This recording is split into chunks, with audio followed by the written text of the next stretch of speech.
We all start out with some idea of where we're going, a plan, a job, a title that's supposed to mean we've made it. But somewhere along the way, quietly and sometimes painfully, we've realized that we've drifted. The pace picks up, the pressure builds, and without even noticing, we lose sight of who we are underneath it all. The Path is a podcast about what happens when we finally stop long enough to ask the harder questions. How am I showing up for myself, for the people who matter most? And am I even on my path anymore? I'm Chris, and I've been in that space where everything looked fine on the outside, but inside I knew something was off. Something was out of alignment, disconnected from what really mattered. What I've learned is that real transformation doesn't happen in the rush. It happens when we finally slow down, when we get honest and do the deep work that most of us avoid, so we can uncover what we're truly here for. This show is about that journey, and I'm not walking it alone. Each week, I'm joined by Stuart, a good friend and CEO who's found meaning in building high-performing teams and deeper purpose in helping other leaders grow. And Toby, a veteran executive coach, one to Stuart and I, who spent decades helping people return to themselves in the midst of it all. Together, we're exploring what it really takes to lead with alignment, live with intention, and build lives that feel as good on the inside as they look on paper. This is The Path.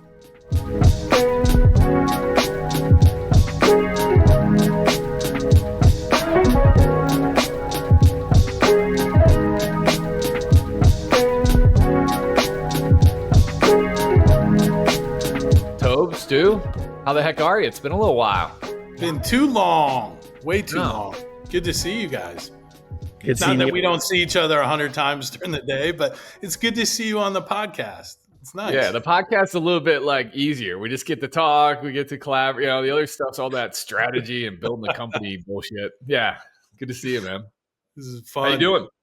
I couldn't be doing better. Had a weekend, celebrated my wife's birthday, which always brings the girls. We do birthday weekends in this family, so it's never just an event. It's a whole weekend of festivities. In this, I got to be honest, Shelly and I looked at each other, and not because it was her birthday. It was just one of the best birthday weekends we've had in a long time, and it had a lot to do with the girls. We're in a really fun place. I was in a super fun place, and I think when you get to a certain age, how old you are, you forget about that. And it's more about just being in that environment. So we had fun, boardwalk games. We had boozy lunch. I watched my girls pick on each other for 5 hours, which is always a good time. It was exactly what we needed. So I had a great weekend and super glad to be here. It's awesome, man. Good stuff, dude. I see you're at the beach still too, huh? Wi-Fi connection because he's got to be at his happy place. It's a tough life. Somebody's got to live that life. You know what I'm saying? And we thankfully have a member of our partnership here that is living that good life right there. I like that. Quinton household's full of panic and excitement, which to you two would be a Monday for my household. That's for sure. But it's the school's right around the corner, the college for the twins, and our oldest getting in his second year. So we're literally on the cusp of big changes that, Stu, I know you've already been through, and I Chris, for you, similar to some degree, but come the next 2 weeks, 3 weeks from now, they're all gone. So it's an interesting mix of one kid will come down the stairs and then be panicked, and we got to put them all together, and then the other one will be so excited we'll wonder why the hell he wants to leave us so badly, and so it's a mix of a lot, but. No, I'm feeling good. Kath and I are both feeling excited for what they have. And honestly, we just keep wanting to just make sure, have fun. Just, this is that chapter of life that you will forget what class you took and what pain in the ass instructor you had, or even what great class you loved.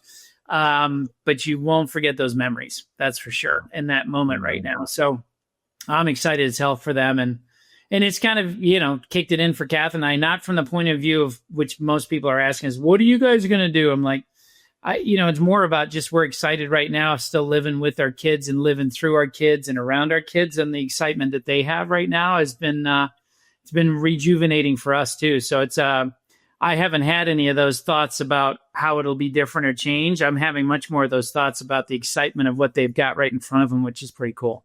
That's That's awesome. awesome, man. Yeah, and for the audience, like Tobe's got twin boys, so he's going empty nesting, just like all of a sudden, like wham, Right out the all of a gate. sudden. All in. Chips are in. All Yeah. in. You set yourself up really nicely, though, man. You moved kind of close to the school, so you're there, and you can still interact, and you have access to them, or they have access to you, which is it's got to give you a little bit of, I don't know, excitement too, or to be a part of it in some way if they let you. Yeah, it is from there, like their accessibility. I've already got 2 of them and pulled me on the side like this weekend. Not kidding you. Different times though, both twins, but different times. They're like, "Hey, can you just do me a favor? Don't be walking around campus like during the times we're walking around." They've already got separately. They did it, and I looked over at Kath, and she was laughing. She's like, "Cannot be the dad that's like, hey, William, Dad's over here." So we had a moment of laughter, Kath and I did, but both of them pulled me on the side. So yeah, but you know what? It's really good, man. I mean, they can peel back to the house. I mean, it's literally walkable. So, I mean, I'm feeling very grateful that we were able to make this move and make it happen now and get settled before school started. So Awesome. I want to hear about the Portugal guy as a quick pivot this. Before we get into the meat of our podcast today, but just would love to get a quick check-in from you of just kind of how you're feeling. Yeah, so we just got back from you guys know, and I got to put a LinkedIn post out there and claim my intentions around being a good father and being where my feet are. And Stu asked me how that worked out for me, and I said, well, sometimes it worked out, sometimes it didn't. You know? I think there was one quote that I said, "Parker, I want to punch you in the face so bad right now," and which actually came out of my mouth. But Parker, that was intentional. That was intentional, though. You were living intentionally. I was very where my feet were. I can tell you that. I wanted to punch him. But my kids are also bigger than me now. So he kind of like just laughed at me and was like, yeah, sure, Dad. Whatever, you know, and we had a laugh afterwards after we cooled down and stuff. But what a great trip, man. It was really, really cool. It's, you know, to be out of your element that much out of your element was like super cool and scary and stressful and all the things. You had to really be intentional and really follow the feels because, you know, you wanted to make the best of the situation. But when you're driving on like roads that are like one side of our road and it's 2 ways for them and you're in these cars and then people just park wherever they want and you're going up these windy roads in the dark to try to, you know, chase this sunrise that your kids only one of the 3 kids even wanted to do. So everybody else is bitching and you're trying to be like happy and like, this is going to be great. And they're like, no, it's not. This is stupid. I don't know what. It's 5:30 in the morning. Like this is, and there was definitely a moment where you had to just really watch your breaths and like hone it a little bit. So there was some, but we saw some awesome things, and we got through all the discomfort of the kids and all their annoyances of all this shit we had them do, and it was just great family time, man. From the dinners to because we were all in it together. The Portuguese people do not like Americans, or at least they didn't like this family because no one said hi to us. No one welcomed us. I mean, it was like very blatant that they didn't want us there. So we had to deal with that. But it was just, we were all in it together and we had fun. You know, the place that we stayed the first 3 nights in Lisbon was like kind of a little bit of a shithole. You know, we didn't know though, because it was like, it got good reviews and stuff. So we made the best of that. And then we moved over to Madeira, which was an awesome island. And just getting in the flight from Lisbon to, that's a whole scene. But again, we were all in it together. And it was just a lot of fun, a lot of good memories, a lot of good laughs. Seeing the boys grow up and just interact with one another and laugh at one another and make fun of one another. I mean, I don't know, man. I'm going through this stage right now where I'm just like, was I good enough as a dad? You know what I mean? Did I do a good enough job? And that's a theme in my life. Am I enough? But now it's like, well, was I a good enough dad? But to see those 3 interact with one another and engage with one another, and just be in it together was like such validation for Joy and I that like, hey, we did a pretty good job. We weren't perfect, but we did a pretty good job, man. Because these kids are just awesome. So it was a trip we won't soon forget. It'll be a memory we have for the rest of our lives together, which yeah, we're super fortunate to be able to go on. It brings such a I don't know if it's an analogy, but I think this concept, like when I think of your vacation or anybody's, right? When you look through that lens of social media or just even the highlights that people produce of these visits, I think not to go down this path, but it sets this expectation of what these trips should be and what they need to be. And it's like the real life between the photos is really, to a large extent, what our vacations really are, right? It's the I'm going to punch you in the face, Parker. It's the girls. Maybe no more shots. Maybe we back off the shots for one round. How about that? It's like there's no pictures of that conversation, but then 5 seconds later, everybody's smiling. And it's like that word of expectation and intention. I feel like we put so much pressure on creating these moments.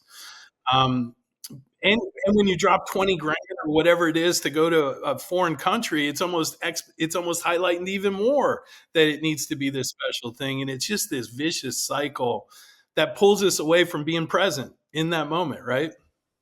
Totally, man. Like when we landed, we were so happy to be in America again. Like we're like, I'm gonna get an American flag for my car. Like you have so much appreciation for it, and then you're like, well, does that mean we didn't appreciate that enough? Because like it's not the Instagram vacation. But we did. It's just, yeah, we like this. We like our life here. We like to get away for it for a little bit, but we like to come back. But you're right, man. The pressure to live that Instagram life and everything, because that's what I was going in like, oh, this is going to be like that. Remember that view we saw? And we a funny story. We the stairway to heaven is this thing, right? Yeah. So you go all the way up to this mountain in the dark, with these roads where there's cows, there's goat. Like I almost hit a goat, a sheep. I don't even know what it was. It's pitch dark and you got a sheep going across like above the clouds. And I'm like, of course I had some pretty choice words for this fucking goat, but so I'm already triggered because this goat and the kids hate it and all that, So we finally get there and and then there's all these crowds because all these other families have the same idea. I thought we'd be up there by ourselves, but no, there was thousands of people up there. So we get up there and like all we wanted to do is see the stairway to heaven thing. So we go to this other landing and saw the sunrise. And that was actually really cool. Like watching a sunrise through the clouds was with your family was actually pretty cool. Like that's a moment I'll never forget. Like there was something about that. There was something about how small we really are. When you see that happen, it was pretty cool. But we had walked all the way up. I'm all stressed out. Everybody's stressed. Nobody wants to be there except Tanner. He was all in. Like he would have climbed up and down the mountain if we let him. And then we're like, all right, family vote. Who wants to go see Stairway to Heaven? Which is probably another quarter mile up the mountain. And everybody's like, hell no. We saw enough. We don't need it. Because there would have been 1,000 people there trying to take pictures of this dumb spot. I mean, it was probably beautiful. But it's like all my kids are like, hell no, we got our pictures, we're good. So it's like, okay, let's go back down. So we came up, saw the sunrise, got a couple pictures, and then went back down. It was like, check that box, But it was cool. But it's just funny how you want to go see that spot, and then life happens, like you said, Stu, in between the photos, and it's like, we're not doing that. That's just stupid. I don't want to steal this, but I got to share this story. We went to Hawaii, and the road to Hana to go all the way up was all these switchbacks and stuff. And I get car sick. My daughter gets car sick. So I have a couple of drinks the night before and decide to go to the concierge and book a helicopter trip to the top. And my wife comes down, the kids come down, they're like, what are you smiling about? And I show them these tickets. I'm like, we're going on a helicopter ride. And I'm thinking, who goes on vacation and just sits at the pool and orders drinks and takes naps and reads magazines? Like, that's not, we're doing big vacation. Like, this is professional level shit. So yeah, we're taking a helicopter. Not one person except for me didn't throw up in the helicopter. The people that went with us were puking everywhere. It was the worst experience. The next day we're watching the news. the same helicopter company that we flew with, they had a crash and 4 people died. So literally, like in this moment of trying to create that, hey, we did something. We did something out of the norm. We're going on a helicopter ride. It was met with such "F you, fuck this." Nobody wants to do it. And I learned a valuable lesson that maybe vacation is just laying by the pool and reading books, and that's really the adventure that they needed. But for me, it was like I had to create a moment, create something, and it backfired. It backfires most often when I do that. I think I need to do an audience disclaimer at this moment, though. At this juncture, I need everyone to know that we actually do love animals, and we love animals. We do like flying machines. Just so you know, from those 2 stories, don't pull anything out that we don't like those 2 things. We don't hate goats, and we don't hate air transportation. We don't. We love it, but just not on vacation. Well, that's great. Hey, I to focus this a little bit back on the path today, the check-in. We've been doing these so far, a couple of them, and now we're going to get Chris involved. And I think that just as a coach, I just, and I know all 3 of us are that, but from my point of view, the check-ins and the power of it, just a reminder of it all, that how important it is to, before you get all wound up and get into, to your point, those expectations you have, the schedule and the agenda for the meetings you're about ready to go into. And I know there's times where you just can't do it, but to just carve out a 5-minute check-in with your team or the individual that you're meeting with, to just do a quick weather check with them, as much as we would encourage, to take it to a little more depth, but you can always kind of make a note of like, I got to follow up with him or her afterwards, knowing there might be something there with it. Because we've all done those check-ins where we're kind of like, man, I got to circle back with that. To me, that's the power of, 1, paying attention, but 2, being the leader that you need to be for your people, of circling back. But the gist of the check-in there is really just to kind of ask that question that I know I get a lot of the roll of the eyes when I ask people of like, hey, how are you really doing, or how you feeling, or how you doing in this moment? And it's not meant to be anything other than a real, true, authentic ask. Because I really think what gets lost a lot in these messages and all this great intel that we want to feed people is the ability sometimes for people to actually retain it. And a lot of that happens when you don't check in with people and know where they're at. And, there's always I always got to play out the extremes. There's always going to be Johnny or Sally that is never a good time. Like they're, the feeling's bad and they're not doing well and they want to unpack everything and we still got business to do.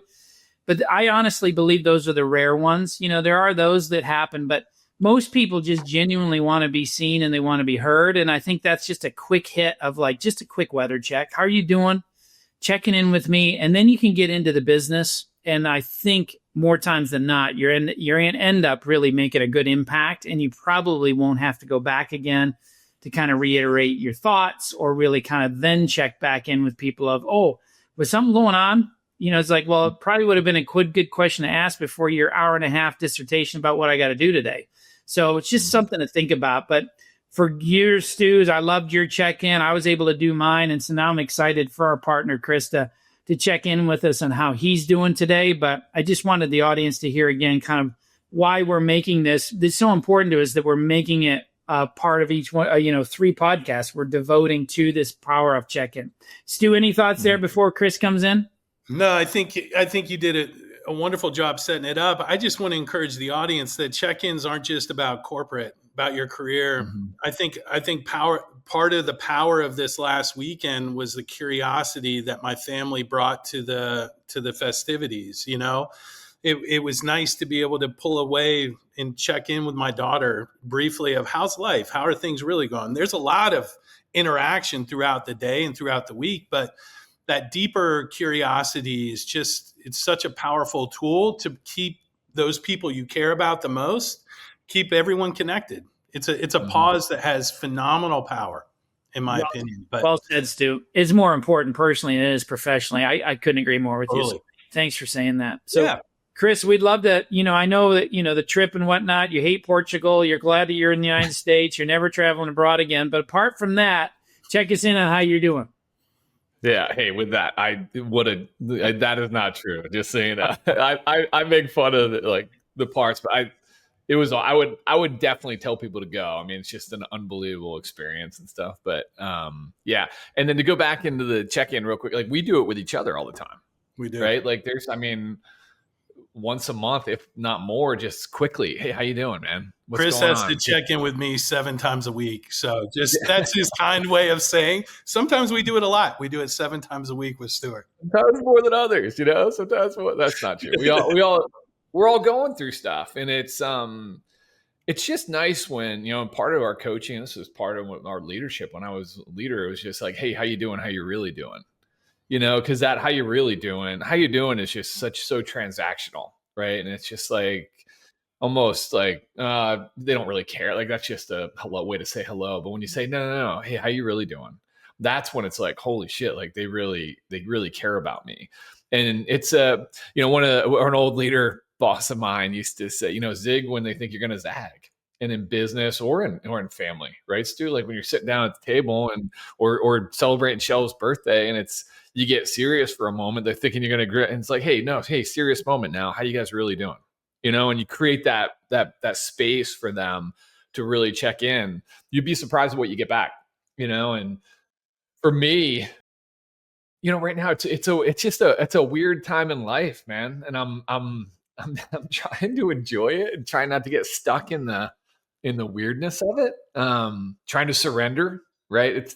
And again, what I'm finding, it's a lot easier to tell people what to do versus like actually do it yourself. But I turned 50 this year. I don't know if that number, I guess it is, if I'm being honest with myself, I guess that number means something to me because it's got me very introspective and really thinking about just my life and the past and then the future, but not almost because I have to, because in turning 50, I got, I'm with you, Toby, next week, no, 2 weeks from now, 2 of my kids are gone.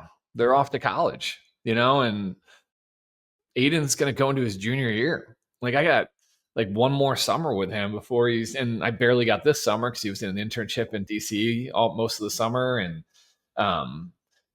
we've developed our kids to be confident and go attack the world. And I think that's going to bite us in the ass because I don't think they're coming home.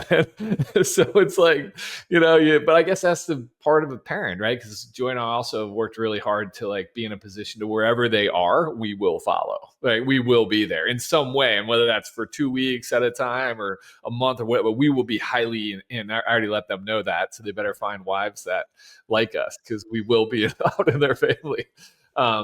But then Park's going to, Penn State in a couple weeks, and he's super excited about it. But I can tell he's nervous, And we had a funny conversation on vacation about shower shoes. He thought that like he doesn't know all this stuff, so we all make fun of him because he thought you leave the shower shoes outside of the shower, and then you go take a shower, and then you put the shoes back on. And I'm like, no, dude, people pee in the shower all the time. Like you got to put shoes on, man. Like that's what they're for, their shower shoes. So he's just like wrapping his mind around, that, and just seeing him go through that.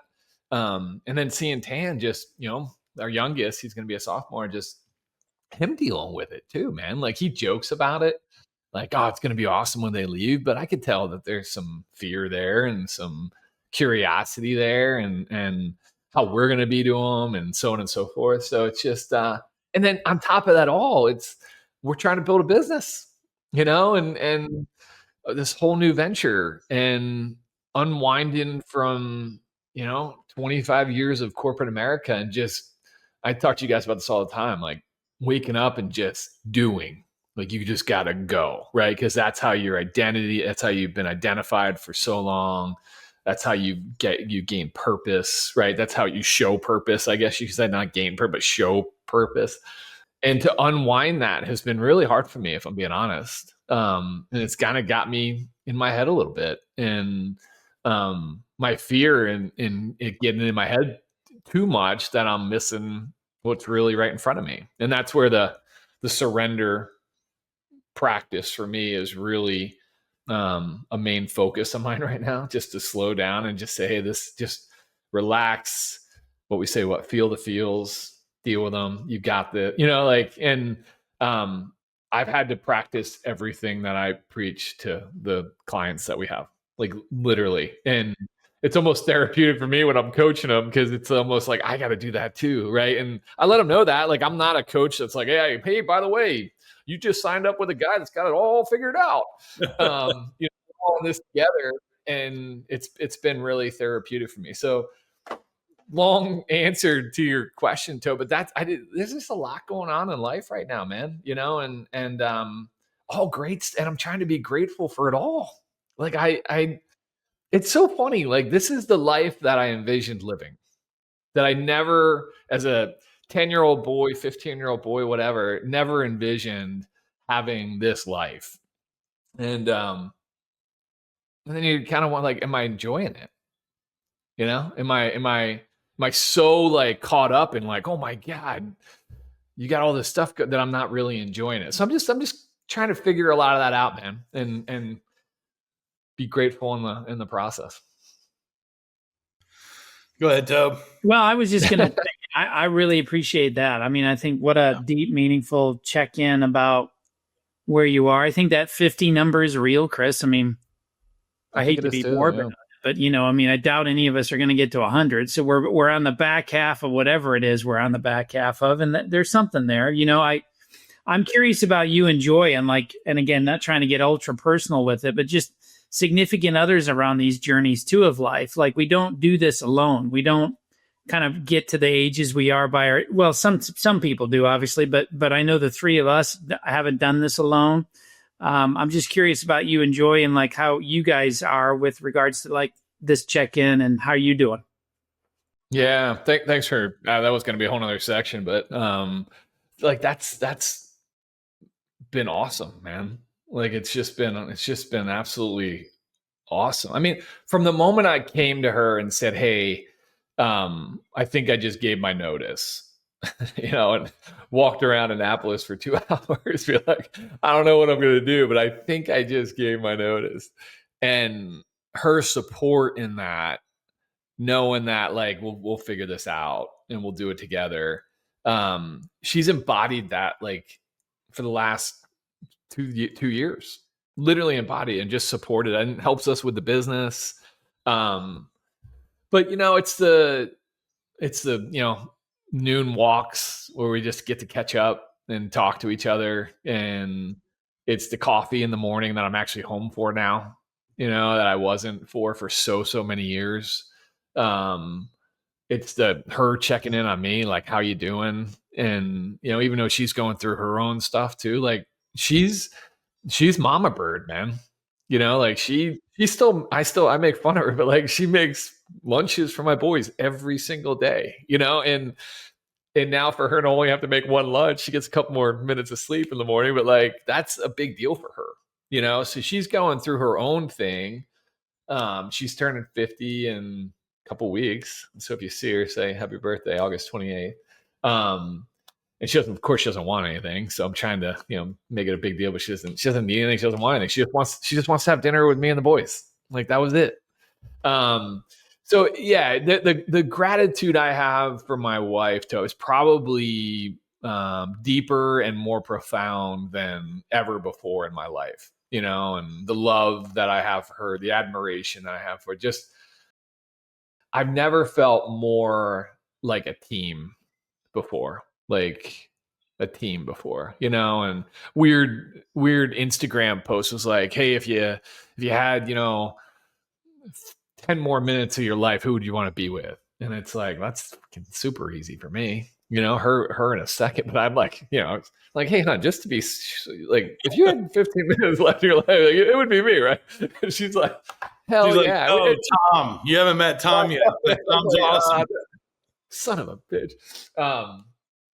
But yeah, so we're just super, super connected right now, and really practicing that. And I'm, that is the part, as much as I'm going to miss my kids, and I do miss my kids, and when they're gone, like, I love the time I get with Joy.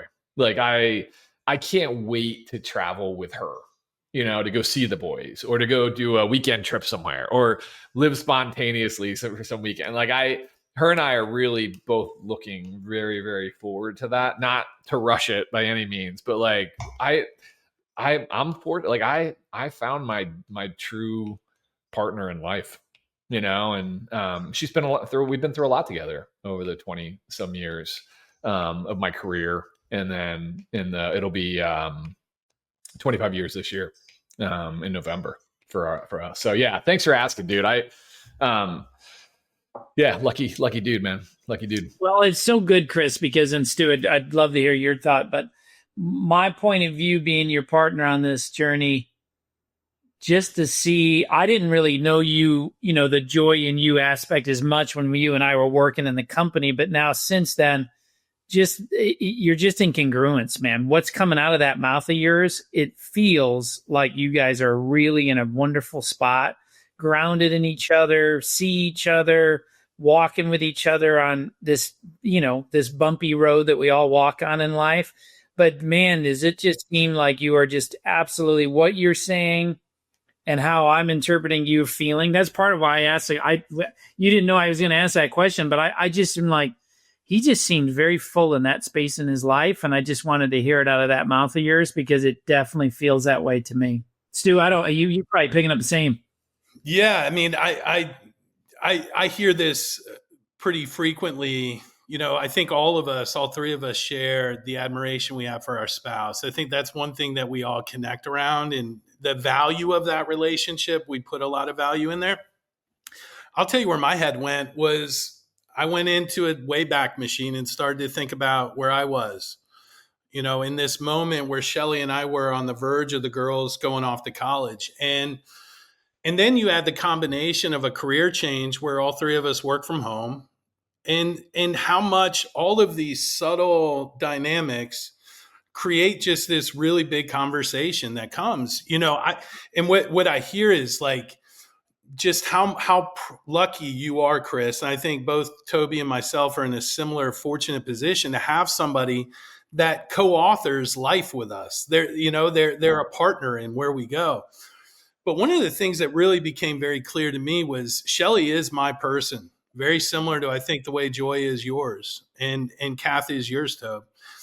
But that definition of what coexistence looks like after the kids go, it's not degrees of love, it's degrees of how do we occupy our time together, because that codependency turns into a place that really smothers people. And I personally have done that. That's why I'm reflecting on this. I thought, to a large extent, that my career had stolen me away from all of these hours with my wife, right? And here I am with hours to give. And how does she want to use them? And does she want to use them from the standpoint of, Joy's perspective of what this back half looks like might be a little different than the way your perspective. And so being able to have those conversations is just so important. And for us to have those relationships, it's mission critical. So when I hear you, I'm happy for you and I'm happy for Joy.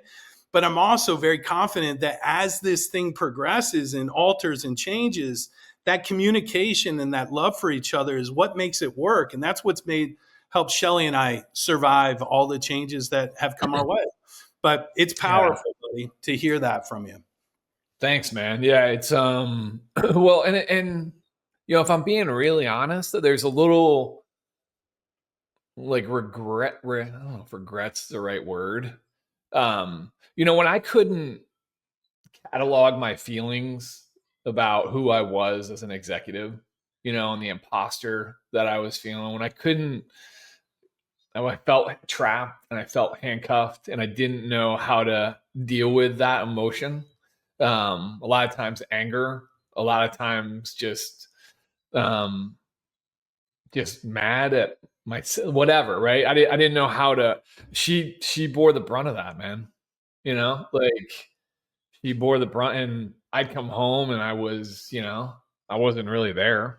And this is after I've been gone for 3 days, and I come home and I'm still not there.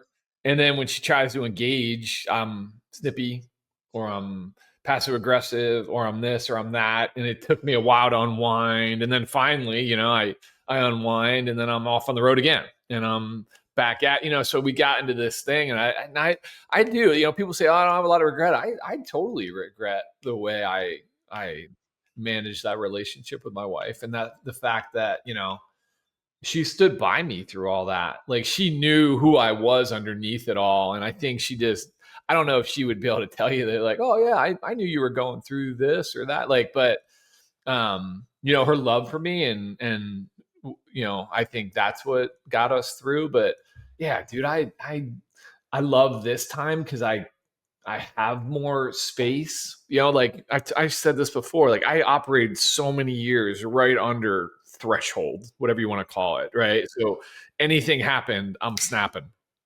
Right. And who's right next to me all the time, at home? She is. And what happens when something doesn't go right with the kids, or what happens when this or when that? It's like, oh, boom, and I'm snapping. And now I got so much space between that, and can they trust it? Right? Can they trust that that's who we are right now? Right. And that's that not that damage, but that reintroducing this back half, right? This she's gotten to see all these different versions. And to your point, the excitement of co-authoring this next chapter is just so powerful, but also realizing there's some behaviors and there's some history there that shows up when everybody's gone, when it's just you and the person that you love the most. There's a reflection of, I'm great now and I'm excited about the future. She's like, yeah, I'm still carrying some baggage from the past. Like, I got to offload some of this shit, Yeah. So I think just being that continuing that check-in, I mean, the spirit of this call, this whole podcast, that's the only way I was ever able to really understand, for me, what we needed to be for each other as we move forward. It was being that curious. That's awesome. And I think the word that keeps popping from the two of you that have definitely, it's come in and out with me, with the boys now kind of moving on, is that word regret.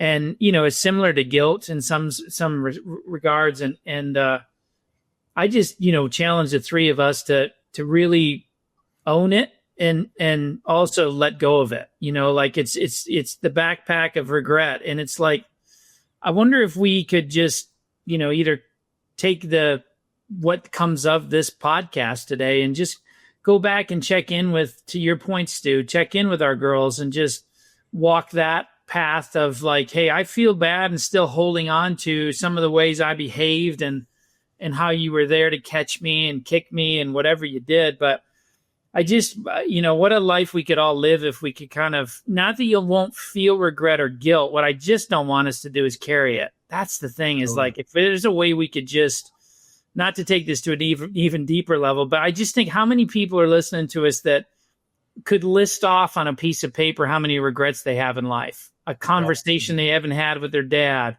haven't told their sibling how much they meant to them as the big brother or big sister, the friend that was there in a dark moment or whatever else, or that didn't apply myself enough in school and all this money my folks paid for, the parent I wished I would have been, and am I more like my dad in the ways I didn't want to be versus the ways I wanted to be. And, I think those are all fair, because I think in the spirit of trying to be your best, you have to go through that. But there's another part of it, like, man, but nobody that gives any shits about you wants you to carry that. Like, they don't want you to carry that. And how do we get get what that could give you, which is, the release and relief from some of that. So it's just something that I know I'm doing. I mean, again, Chris, I love what you said of like, hey, we're not coaches that, tell you we got it all perfect and don't do this and do that. I mean, the truth is we're trying to figure this out ourselves. And I'm trying to figure that out. I had a moment thinking just a minute ago when you guys were talking about how I, wished I would have thrown the ball with the kids when they were 7 a little more, because I was working and my dad was working. And it's the excuse of, well, yeah, I had to do that. It's like, man, I would take a Sunday back to go do that. But you know what? I also need to let it go and just say, I did the best I could. Totally. And you know what? They're probably not going to remember I didn't do that. And if they do, guess what they'll get from me? They'll get a sorry. I'm sorry that I did that. I wished I would have done something different. And then let's move on and let's go to Portugal or something. But, Chris, there with regret. No, my dad actually, I bust my dad's balls all the time just about my childhood and stuff. Um, and again, not to like make him feel bad, just kind of busting balls, and he always just tells me, he's like, "Hey, Christopher, I did the best I could, man. Like I did. Like I didn't have all the cards my way. Like I did some stupid shit. But I just did the best I could, and I really believe that. They tell us a funny story about gas or Wendy's Frosties. We were coming home from camping one time, and they had like maybe they probably didn't have enough gas to get home, and they had like $5 in their pocket. And they're like, do we put the $5 into the gas tank or do you guys want Frosties? And of course, we're like, okay, we want Frosties. What are you talking about? Like gas or Frosties? Yeah. You can't eat gas. Yeah. And he picked the Frosties, man. He got us all Frosties. And he was shitting his pants that he wasn't going to be, they're going to get stuck on the side of the road. And he had no money.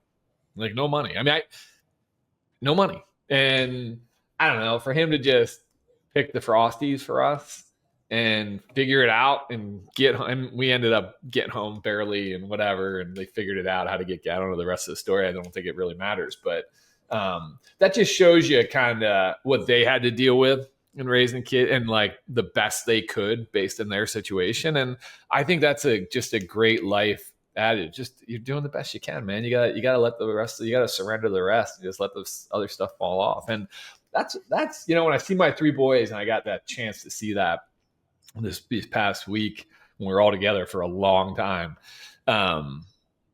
Like I'm with you, Toby. I wish I would have done so much, but man, seeing them together, interact with one another, interact with others.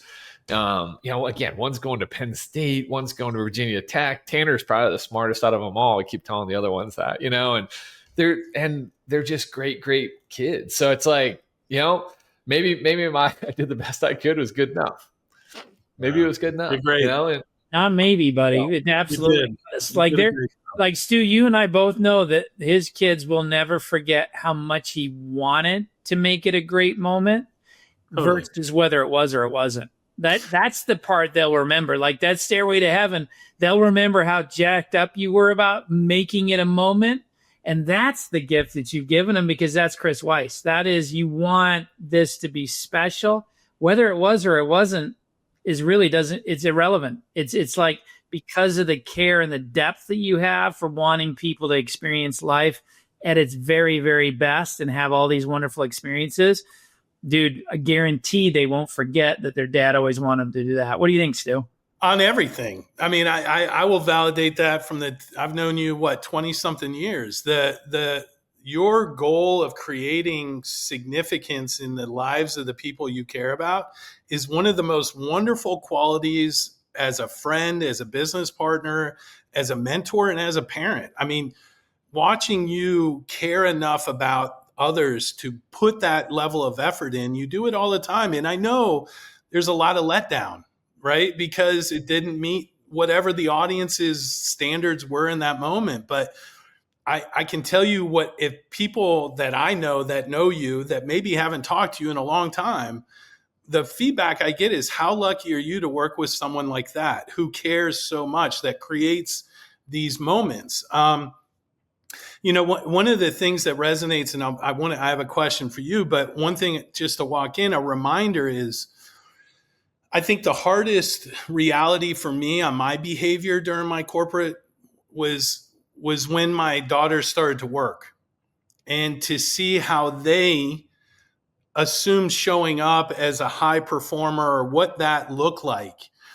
And I'm being punched in the face of reality that it looks like anger, overwhelmed, distance. I need space. I can't talk right now. I'm frustrated with that. And I look at my daughter and I'm like, no, you got to learn to, this is part of the process.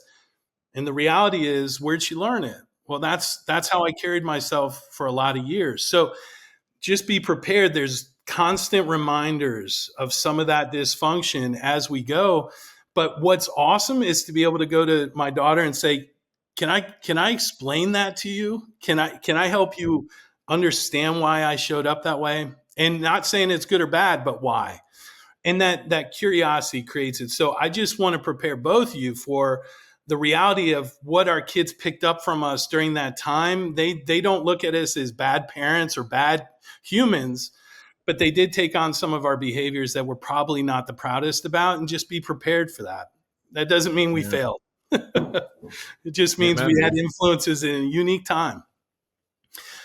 Love I that. got a question, buddy. So the thing that I resonate when you talk about the check-in, just quickly, is this concept of the go. I think a lot of people listening here, a lot of people I coach are their values based on their sacrifice, their depletion of self is they value that as being dialed in or switched on or what have you. Talk to me about how you're unpacking that. Like, because I think you have a healthy view of it and you understand what's happening there, but that's something that's universal and relatable. I deal with it all the time. I'd just be curious on kind of how you're unpacking that. Like the go, like constant go. Constant, my Yeah. values based on that, Yeah. effort. Yeah, that's on multiple levels for me too, Stu, because part of my go was my reprieve, like my running, right? Was my solitude, it was my way to get away from it, but it was still on go, So even my go was a break, right? And I got a bum knee. You guys know I got a bum knee, and I got surgery, and it's still bumming. And these we did a lot of hiking last week too, man, and I was in so much pain, and I just had to oh no, I'm okay. I got my brace on, and I'm like walking up the thing, and just because I didn't want to ruin that moment for anybody, I got the back. I'm dying getting up a hill, and it was like, I would have been like, I've kept thinking like, man, I should be able to get up this hill, no problem. Like I'm just not that person anymore, and I got to come to grips with that. So even not having that go, which was actually a reprieve for me, is something I have to deal with. But it's a work in progress, bud. It's it's a lot of, again, what I said before about a lot of the things I say to the people that I coach is just to really feel the feels and feel your emotion and create space to be able to do that. And that's what's been helping me get through it. Right. Like I can feel that, like in our intro, I could feel my body's pace quicken at times, or the need to quicken. And I'm able now to address that, like figure that out, and that not in the moment exactly. Sometimes it goes on for 3 hours, and then I'm like, whoa, dude, you need to fucking get away from your computer and give yourself a minute, and hey, dude, sometimes there's just times you need to do that too, right? So I'm not saying but that doesn't need to be it. And then my morning routine, dude, is I gotten away from it from a little bit, and that's been a struggle for me because that really set my intention for the day, right? And it used to include running, like get up at 5:30 and go for a run with a couple of buddies of mine. I haven't been able to do that in probably close to 6-7 months, which has really messed me up, to be honest with you, and I've had to change my identity a little bit. And but getting up and like meditating and getting back to that, and trying to journal as much as I can, even though that is hard to do for me. Like I want to, and I feel so good when I do it, and it has such an impact when I do it, but it's just hard for me. But just setting my intentions for the day and who do I want to be today? How do I want to show up allows me to just breathe a little bit and slow down. Now, when I don't do that, I find myself in the go a lot more. I find myself not being able to create that space to slow down and identify that that's where I am. So it's just that constant, check in with myself.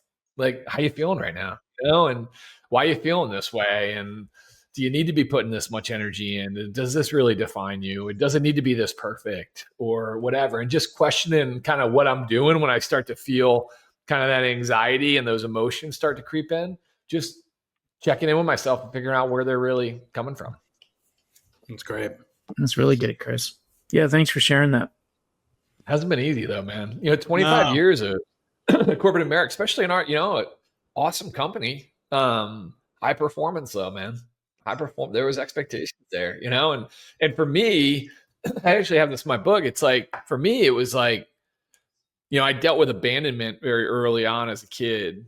And when I found the company that we worked for, Allegis, that created me, like I started to work hard because that's what I saw my dad do to get out of the situation we were in.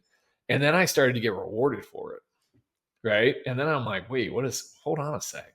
I can outwork any of these people. You know what I mean? And like, let's go. And then I started to get promoted. And then so it was like, it was almost reinforcing dude, if you keep working hard and you're going to keep getting. So for me, it was a big fuck you to everybody else that said that I couldn't do it. Cause it was like, no, I'm going to prove you wrong and I'm going to do it. So it created this like little bit of a monster within me. Cause it was like, wait, if I do X and work hard and go work harder than the next, I'm going to keep moving up in this profession. And so it's been a lot of unwinding that. Like, and I'm not saying you shouldn't work hard in life. I tell my kids, like, you got to work hard, dude. You got to go get it. There's no excuses not to. And to your point, Stu, there's a space there that you need to, find time to do and get grounded again and find out what does that for you. So I just didn't have that a lot throughout my life. And, it's been hard to unwind lately.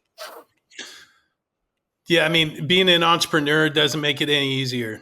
We work we work in an echo chamber of three of us validating each other, building each other up. But I struggle with a lot of similar things, Chris, around acceptance and wanting others to have a positive view of me or an impact of me, and so that reframing some of those things as we get older is really important about what do we value, and that's my therapist. I've got this new therapist I've been talking to, and, what he's helped me do is kind of dissect this concept of achieving and my value being tied to achieving, even with our wives and with our kids, and to provide in this identity that's who we were supposed to be. And what it takes to overcome all those moments of doubt when we pushed through for 27 years. For me, I didn't allow them to hold me back. And I watched you, Chris, overcome massive challenges. Toby, you too, whether it was, performance-based challenges or just insecurities in rooms that we didn't feel like we belonged in, we still showed up in a massive way and made huge impacts, regardless of what the adversity was coming our way. And doing that for a long period of time trains our brain to start to see value differently. And when you talk about unraveling or untangling these belief systems, it's a real conversation. And I get asked all the time by the younger generation of people that we coach, like, I hear your podcast, I hear you guys talk about mindfulness and all, but was that really what you were when you were 22? And I said, fuck no, I wasn't anywhere near that. No, I worked the 60 hours, 80 hours a week. I sacrificed my family. I did all those things. And I think a lot of what we're trying to share in these podcasts and some of the vulnerability is what happens when you do that. There's an option. There are other options in that mix to still be a high performer. But here's what happens when you subordinate you time and time again to address the needs of everyone else. And it's not just in corporate America. It shows up in our families. It shows up in our parents. It shows up with our friends, unhealthy friends. There's just this identity. And I love what you said, Weiss, when you talked about kind of the acceptance of who I am in this moment and letting go. It's not a lack of action, right? When we hear surrender, we still program that's for giving up or that's being less than. And the reality is it's just allowing our brain the opportunity to recalibrate to what our reality is today, not what it was 15, 20 years ago. And the power of that pause has never been more critical than it is in a complex world like today. So, dude, I just love the validation because you're not alone, bro. I'm sitting here identifying with everything you're saying, not as it's my story, but it is my reality of how I feel at times about who I am in this ecosystem, right? So this is why I feel so lucky to be at TruePath and to be in this company. We talk like this, ladies and gentlemen. This isn't like a podcast topic. This is like a Monday call, right? This is like a check-in on the weekends. How's your weekend? Totally, man. Yeah, that resonates big time because that's why we created this company, because we weren't that guy. And we're not saying, but if we could help people find that space, find more of that space, be a little bit more grounded so they can have the space to make the conversations or make the decisions that they need to make. So they're not giving up one thing to gain something else. Maybe it's a little bit more of a balance. And we get to kind of pay that forward a little bit and teach people. I mean, dude, what a cool job, and it's been cool to do it with you guys. Hey, and I know we're running up on time here, but in the spirit of my check-in too, guys, like I couldn't be happier from a business standpoint. Like I have to pinch myself a lot with just what we get to do. I get to do it with you two. You two are who I chose to do this with. Like I couldn't think of two other men that I'd want to do this with, and it's just been that has been kind of one of those things where it's like, holy shit, man, like look at this life you created for yourself and look what you get to do. Like when I went to Penn State, my major was, I got kicked out of education. That's a whole nother story, but I wasn't the best student until I met Joy. And then my GPA went up when she told me where the library was, but it was rehabilitation education. So it was counseling. Like I was going to be a high school guidance counselor was the dream. And who would have thought, 25, 26, 27 years later, I'd be doing this kind of count, but for executives and just talking to them.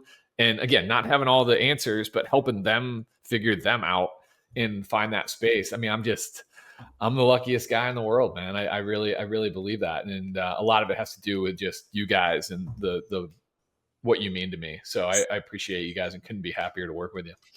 Yeah, buddy, I'll like you the same. I mean, you are doing what you were supposed to do, Chris. There's no doubt in my mind. So I'm glad that you took what journey you did through education and getting out of there and getting Joy to show you where the library was, through the wonderful career things that you did there and all that, to this place that you're at now. And it's not lost on me too. I'm very grateful for you two as well. I've had different offers or different opportunities to work with a lot of different people in this kind of second chapter of mine. And you two have been absolutely unequivocally would be the ones I'd want to go with. So it's just been, I right back at you. Amen. Yeah. Thanks, yeah. I think you and I had a conversation before you left on vacation that had a huge impact on me. And it just, you do a wonderful job, my friend, of reminding, I think, all of us of that pure thought of what this was meant to be, supposed to be, and an anchor of the joy it was meant to bring to our lives, right? Not just the purpose, but who we get to do it with. And I think anybody that's starting a company loses sight of their founding principles and their founding motivators. And I hope that we remind each other more and more as we continue to build this company and continue to impact people that on why we did this. It was to have a lot of fun. It was to create a safe environment for the three of us to be authentically ourselves. And it was really to take the 20 plus years, I think combined, almost 100 years of experience in corporate America and try to lessen that learning curve for a handful of people and do it authentically and from the heart. Yeah. And to see that you continue to live that is just, you're a great reminder of the beauty of what we set out to do, my friend. And I'm glad we got to do your check-in today. It meant a lot. Yeah. We could do a check-in a week from now and it might be a little different. That's what's beautiful about check-ins is they're just where you are. Yeah, totally.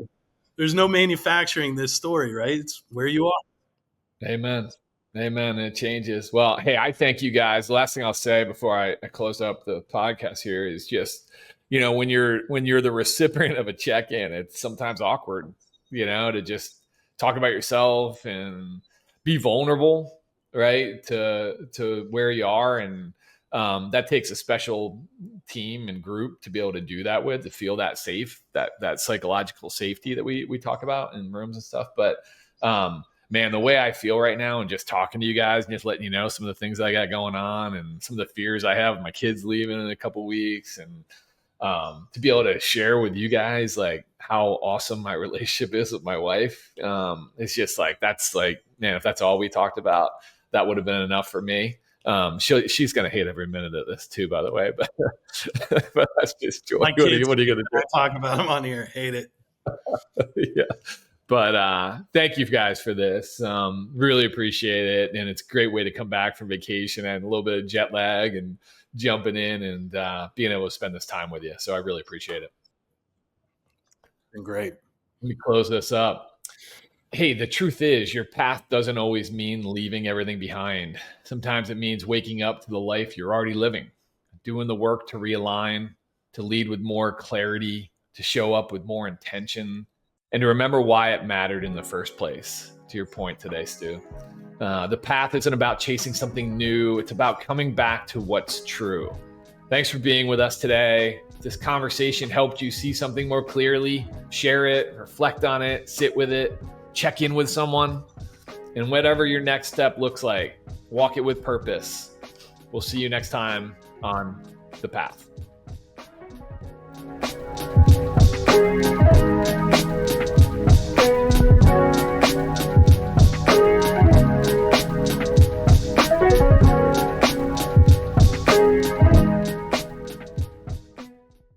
Leadership doesn't have to cost you your health, your relationships, or your sense of purpose. True Path exists to help you create space for the real work, the kind that helps you lead with presence in both business and in life. When you start showing up fully, everything starts to shift. That's what we're here for. If this conversation gave you pause or sparked a deeper question about how you're leading, don't ignore that. Reach out. This is the work we do, and we'd be honored to support your journey.